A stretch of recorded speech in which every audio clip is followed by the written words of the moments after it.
This is the journey to One Africa.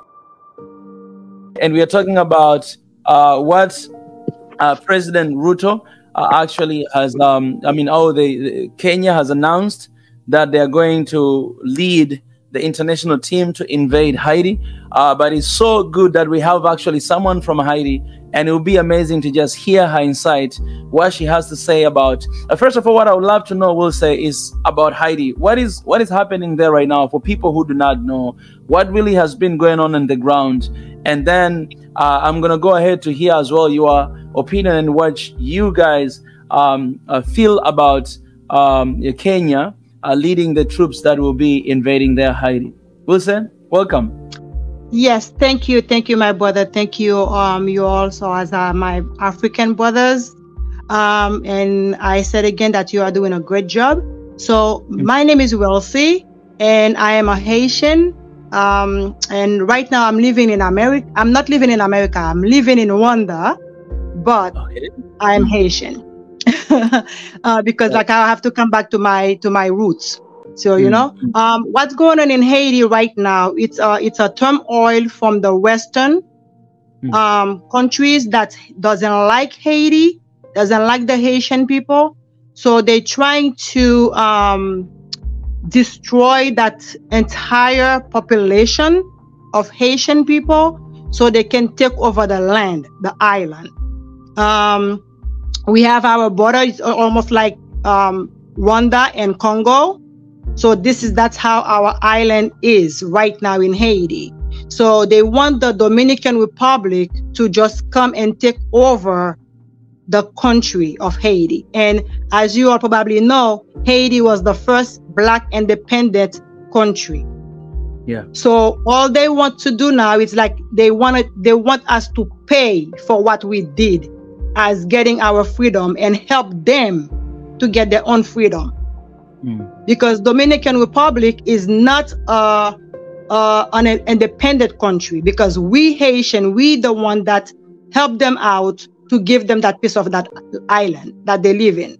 But the Western trying to play their game because of the color, you know, as the racism, the Nazi as they are. So they're just trying to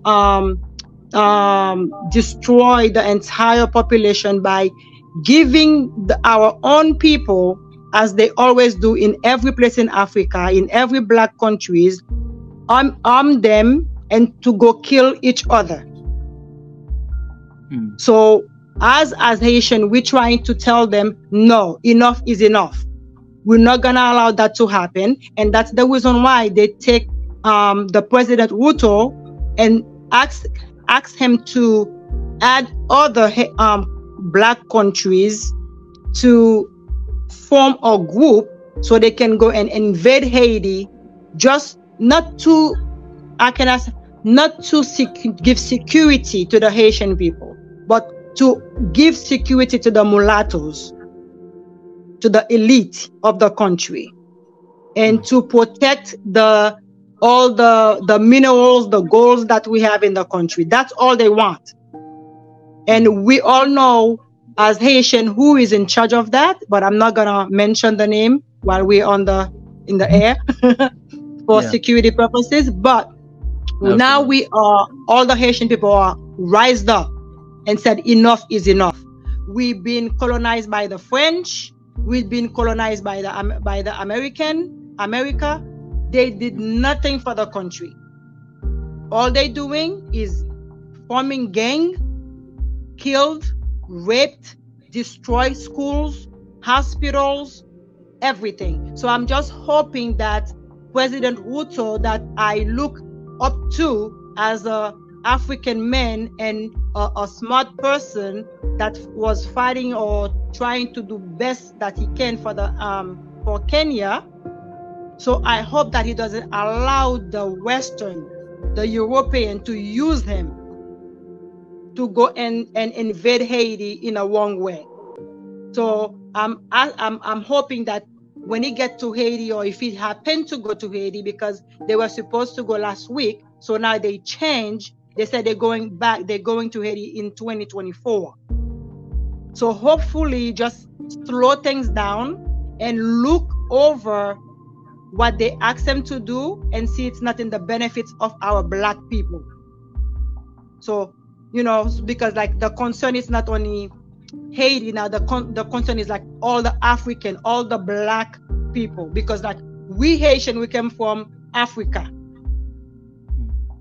So they don't like that, because like there was one of the mulattoes, a business person in Haiti, that called us as bunch of slaves that come from Africa. So we should leave the country and go back to Africa where there's nothing for us to live.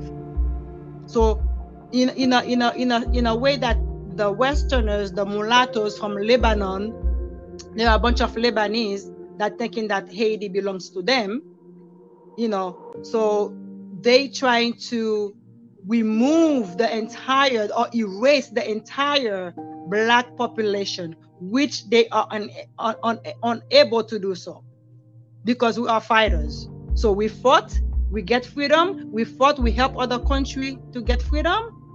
So, you know, so I'm just hoping like all our Black African people, I'm not talking Black, but our African brothers and sisters, to put their hands together with us in asking President Ruto to just slow down what the Western is trying to tell him to do. Because after they use him, they're gonna go back into Kenya and try to cause chaos. That's all they're trying to do. Wherever they see there's peace, or there are things that they can get to better themselves, and then to lower us as Black, as African. So that's all they will do. And then when they finish, the propaganda they're having that Africa or Haiti are the poorest country, they have nothing. Meanwhile, they forget that they come to our own island, to our land, to remove what's good for us and enrich themselves. So can I ask a question? Sure. Yeah, because Ruto this thing is doing this on the behest of the Americans or the UN, and from what I gather, they are getting funded. I try to look beyond that, because it depends on the forces that they were sending. They were sending purely African force and Black force to the country. I think if the military that is being sent over is African, we have to consider it from the point of view that it doesn't necessarily matter who is funding it. It's about who is present on the ground. Because the mulattoes are mulattoes, they are not Black. And so if you have African presence on the ground there to preserve the life of fellow Africans, because I've had cases where the Africans have been a kind of distanced from Haiti, that it's like we are keeping them at arm's length, we don't want to help them as much, and I've had a lot of complaints about that. And if this is one of the routes Africans can show up on the continent, because I don't know any other way, because if, let's say, Kenya decided to send soldiers to Haiti to come and assist, you know, like after the death of Moise, people will welcome it normally if that could happen, but the US will not welcome it, because that would be interference in their region, and they could retaliate. In short, they would not even let it happen. You see what I mean? But maybe this is a back route to do that same thing. And if that happens, it depends on what they are doing on the ground. You are saying that they're going to use it to protect those people, but from what I gather, their policy is to restore this thing, stability. So is there not a prospect here where some of the people arguing against it may not be seeing things clearly? Because for me, as long as there are no European forces coming with them, there are no Indian forces coming with them, it's purely African. Is it not something that is worth considering? Well, from what is going on is that if my African people, brothers, go to Haiti to help us, to support us, to get away from what is going on right now. That would be awesome. But my worrying is that since the Westerners always try to use us to do their dirty work for them and then wash their hands, because that's what has been going on in the meeting that they've been taking place in Washington, D.C., is that in Manhattan, in New York, is that that group that they selected. Oh, let me go back to the first thing that you said. Like, it's not only pure African that they're taking, because like they're adding Italy in there. No. They're adding Spain. Oh, no, that's it. The case closed. No, that's it. Yes. No more. That's it. They don't need to. The moment they bring their own, that's it. It's over. That's colonization. Yes. And then the president of Dominican Republic, who is a Lebanese, a mulatto, stated that once that group enter the country, before they step into the Haiti soil, so they have to see him first. So he's the one that have to give them order of what to do, not the Haitian government, because they know that they already brainwashed the Haitian government. So whatever they want, they get. Can I ask something? Why maybe the Haitians? See, this is why I think we have to be thinking closely about these things. Because the area that turned me off the mission now is when you mentioned Italian and other soldiers coming in with them. Why don't the Asians demand pure only African, sub-Saharan African soldiers? No European, no Asian, nobody. Why don't they demand that instead? Well, they demand that, but I don't know what from our government in Haiti. I can say that clearly, sincerely, we have no government, because all they therefore is just like enriching themselves. Yeah. And then putting guns, like I'm talking about heavily war guns that they're putting into the hand of our young men to kill, kidnap, and destroy the country. Because they have to do that for them to be able to send those group of military. But when it comes to that, when they bring the Spain and Italy, that's when the Haitian people said no. Because every time America and France send a group of military in Haiti, by the time they leave, there's a bunch of illnesses, there's a bunch of young people getting pregnant. There's a lot of, and they do nothing. They just go there on vacation. They don't protect anybody in Haiti. They only protect the embassy of Canada, embassy of France, American embassy, and then the gold, that where we have the gold, the minerals. That's all they do. Yeah. So they can see somebody killing somebody on the street. They just pass by. Mika, let me Mika. Then I'm maybe wondering, did the Kenyan president demand to be the sole force that is going there? If it was Kenya, like, if I was a Kenyan man and I want to be sent to Haiti, because I personally, if I was a leader in Africa, I want to go and assist. My instinct to go and assist Haiti, isn't it? So suddenly they say, "Oh, we want the Spanish and the Italian soldier." Why can't the Kenyan president say, "You know what? We don't need their help. Let them stay. Let's only us go." Well, what you're saying is not true, because based on what the president of Kenya was sharing at the beginning when he became a president, that's what he showed in all of his speech. He's been talking about having, independent Africa. He addressed about all this financial institution, the reformation of that, because it's not really there for Africans. He's talking about even UN, Security Council. He's talking about that. And there's one question that you asked Niger, that, why Haiti is not asking for, let's say, African countries or African soldiers to come and to support there.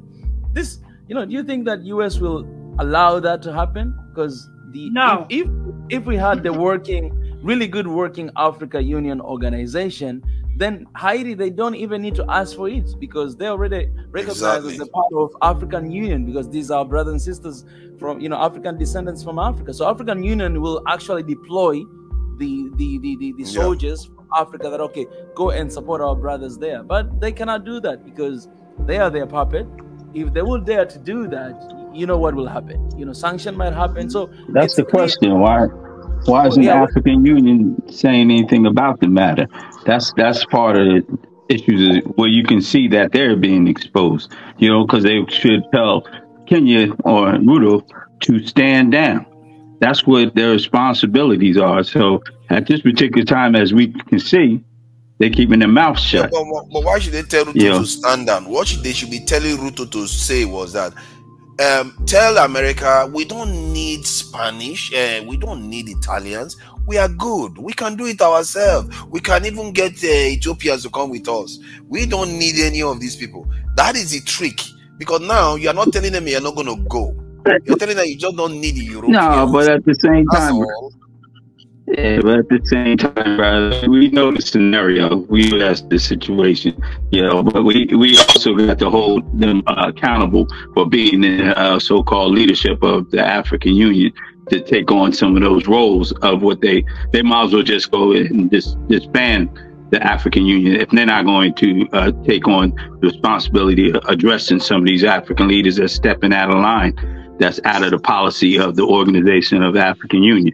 You know, so if you can't reflect that you're a body like the European Union, who would address another European country who's stepping out of line of their organization, it would be addressed. But that shows you how, like Professor Lumumba says, there's a toothless bulldog. That's what's happening with the African Union, you know.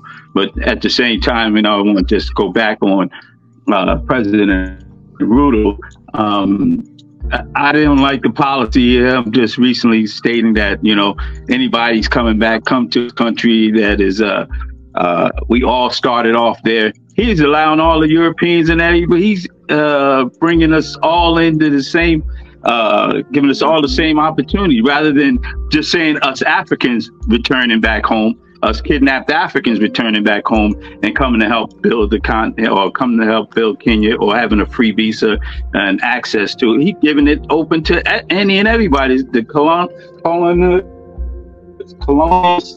and the rapists, whatever you want to call them, that's coming into the continent right now, who are part of the financial system of, you might as well say America, because that's where all the economy, all the dollars and funds are reflecting, you know, and devaluing our dollars. So why bring in people who are already financially empowered and giving them full access to come into Kenya and to invest in a country where they're able to get some residency, be able to own shit, to own things, and control things again. That's ignorant for them to make that move. It's necessary for us kidnapped Africans to come back and help build. Give us full residency so we can be able to utilize our economic power to develop the continent. I don't understand some of this dumb, some of these African leaders don't even want to get that idea or that concept. You got Nigeria is talking about they want their old bronze heads and all that stuff back because it was stolen and removed from the country in museums. What about having those Africans turn? Yeah. You see me, your audio is a bit but choppy. what about having those Africans? Say it again, Black. Your audio seems to be a bit choppy. It's hard to hear you. The audio, it's kind of like, you know, cutting sometimes. I don't know if I would have to take off the microphone or move closer to the mic, maybe.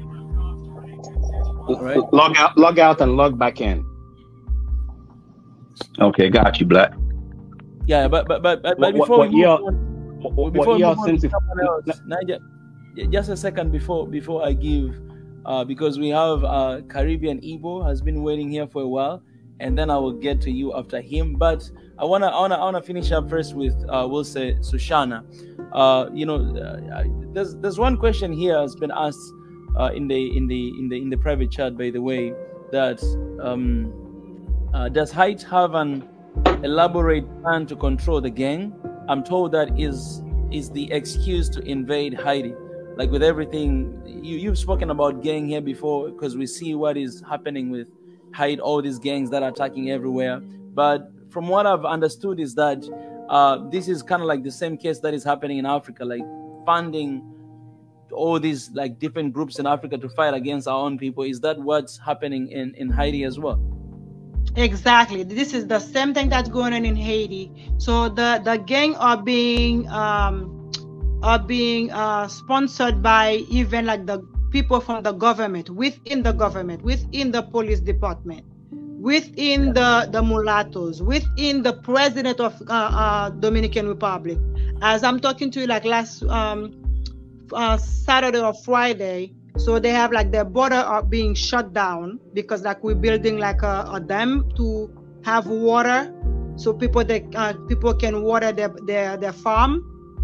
All right. So now the president of Dominican Republic is so upset about that we have no freedom to do what we have to do on our own land. Meanwhile, they already have 12 established in their own country. So what they did with the border that being shut down, nobody's supposed to go to Dominican Republic or coming out except the Haitian that were living there, killing themselves as slaves, working there, coming out. But what they did, so they shipped how many bags of ammunition to the gang and drugs so they can go and do more damage to the Haitian people. So we have a group of Haitian people, Haitian military, former military people that trying to stay strong to see if they can fight those gang people. But because of lack of materials, lack of weapon, lack of armored car, because whenever they have armored cars, so the police give them to the gang. That's the big deal, big thing going on. So the police themselves are working with the gang because they are within the gang. Yeah. So as we're diving into this, I would love to hear Caribbean Igbo, but I would love also to hear, your opinion, guys. What will it take for our people not turning against our own people? You know what I'm saying? Because we are obviously being used. Like, okay, we are using one another to. We see this all the time happening in Africa, and sometimes it sounds ridiculous for me I actually to blame other people, because we're the one that are holding guns, we're the one that are killing our own people, we're the one that actually playing the part of doing that, right? And whoever that is behind that, they are clean. We can't even take them to the court because we are the one that actually do something, right? What will it take for us to stop that? Like, it doesn't matter who is trying to fund us, who is trying to help us to kill against one another. What will it take for us to really just not do that? All this will just never happen, because as long as we have these people, then we're going to continue to kill one another. And I feel like in this panel, we need to find those solutions. Like what will it take for our people not to hold guns against each other? No matter who is supporting, no matter who is behind it, what will it take? I'd love to hear from Caribbean Igbo, and then I'll go to Niger, and then we'll keep going. All right, hello, can you hear me? Yes, I can hear you, brother. Welcome. All right, thank you for having me on here. I've seen this show for maybe a few months, but yeah, it's real. I don't know how it got so big, but the Swahili nation. I'm glad to see some Africans doing something. But I live in Jacksonville, Florida, which is like right above the Caribbean. There's a history with Haiti, but I'm from Nigeria, so we have some connections to Haiti, and we have some military veterans in Jacksonville that do like ambassador trips to Haiti, to the rural side. And from what I hear, most of the country is secure. It's just the capital that's under control by various gangs that want to control the U.S. government, different governments. So nobody knows what's going on. But the thing with Haiti, it started off as one of the first constitutions it had was an empire, where it was just a bunch of plantations and traditional chiefs, and it was really an African society. And they had connections to Dahomey and the traditional African society. So it was like they were trying to form their own empire, or their own version of the United Nations, where they're calling all the Africans around the world, if you want to be free, come with Haiti. So they still have some of that African tradition that we still visit them from time to time. We can see it up close. But I think that's why the West is panicking right now, because you see in West Africa, French-speaking Africa, they're overthrowing democracy. They're saying we don't need it. We can just talk to the grassroots communities. And we have a military, and they're trying to federate.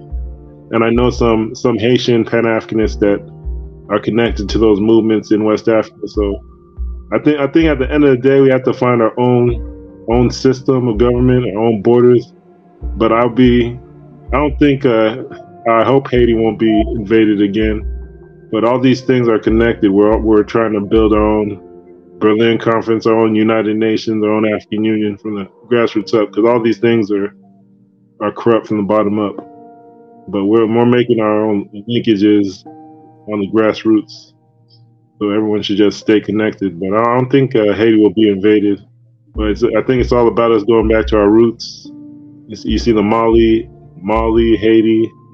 I think they're all working together, trying to build a new Africa. But it'll get better. Yeah. I believe that. Brother, I appreciate for your insight. Niger, you go ahead. You're next, brother. So, people, y'all are not considering that the previous president of Haiti got assassinated in 2001. Mm-hmm. Yeah. And the current prime minister, acting president, has refused to hold an election in the country. So I agree with the sister that he is probably, helping to create instability in the country to remain in power and, equipping gangs and all this. Now, the United States have their interest in Haiti. It's about raw materials. Same thing in Africa. So cobalt, gold, and other natural resources, all the minerals, rare earth metals are in Haiti. So if they're having difficulties trying to extract these minerals and gold and other raw materials because of the gangs, they need to go in and try to create some type of order in Haiti so they can keep extracting, or I should say exploiting Haiti. Now, they cannot go themselves, because if they go themselves, US troops, it looks bad on world politics. So therefore, let's use a black country, black troops. And that's where Kenya comes into play. And what we don't know, like I said in the previous call, we don't know what the backroom deals are, what Kenya is going to get back in return. That's what we don't know. So Kenya is not there. Kenya is there to help create order. Yes. Kenya is there to support, but Kenya is getting something in return, and US wants to keep that exploitation going, free flow, because who knows how much they're getting for all these minerals they're getting from Haiti. And you have to remember, US is trying to be less dependent on China for these minerals that are in Haiti. So it's very important that they keep exploiting and extracting those minerals, because these minerals are the minerals that power electric cars. They're the same minerals or rare metals that create aerospace metals, so they can go to space, and this aerospace spacecraft will not melt on their way out or on their way back. So these are very vital, important minerals for them, and they are probably getting these minerals for cheap. They're not paying a fair market value for these minerals. So that interest is to protect the mines in Haiti, but they cannot go themselves. For example, if you look at France protecting the mines in Niger, it's causing problems for France because it's the French soldiers are the ones in Haiti. But if US does the same thing in Haiti, they're gonna face the same backlash in Haiti. So they cannot go themselves. So that's why Kenya is going. But Kenya is not going because they want to help. Kenya is going because they're getting a different deal altogether. So politics is very complex. It's not something that is straightforward.